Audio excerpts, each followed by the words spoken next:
करू दिली. जिथं हायकोर्टाचा निकाल आमच्या विरोधात गेला तिथं आम्ही थांबू आणि घरी वापस जाऊ. आम्ही 21 तारीख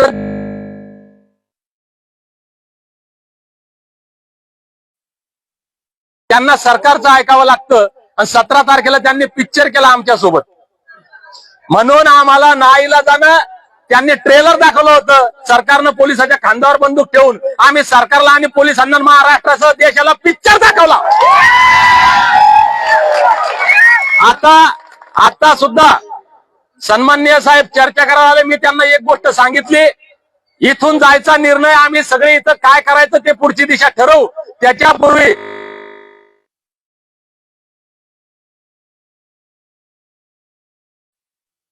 आले पाहिजे. त्याच्यानंतर आमची भूमिका आम्ही ठरवू. आमचं सहकार्य पोलिसांना राहणार आहे, आमचं सहकार्य शासनाला राहणार आहे. आम्ही इथं भांडायला आलो नाही, आम्ही कुणाला शिव्या द्यायला नाही आलो. आम्ही आमच्या 8 दशकांपासूनच्या न्याय घटनादत्त अधिकाराच्या अंमलबजावणीसाठी आलो.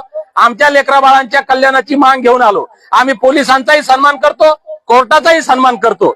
कुठपर्यंत त्यांनी आमचा सन्मान केला तर. जोपर्यंत हा निर्णय होत नाही तोपर्यंत हुल्लडबाजी कोणी करणार नाही. मी 16 दिवस उपाशी होतो. मी तुम्हाला आल्या याच्यामुळे सांगितलं की 5 दिवसात एकही भाकर खाल्ली नाही, 5 सलाईन लावल्या. त्याच्यामुळे माझ्या इतके सिरियस किंवा तब्येत खराब झालेले तुम्ही नाहीये. म्हणून 5 घंटे जरी इथं बसायचं काम पडलं आणि भविष्यात 5 दिवस जरी बसायचं काम पडलं तर शांततेत बसू. जोपर्यंत तुम्ही माझं ऐकसाल तोपर्यंत मी इथं बसेल राहील. आणि तुम्ही माझं नाही ऐकलं मी ग्राउंडच्या बाहेर जाईल. माझं नाही ऐकलं तर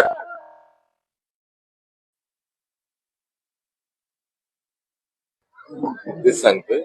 पुढचा तो निर्णय कोर्टाच्या याच्यानंतर हो. पॉझिटिव्ह आणि हे जे आहे साहेब मी 10 मिनिटात माझा विश्वास ठेवा. साहेब विश्वास ठेवा. मी पोलिसांना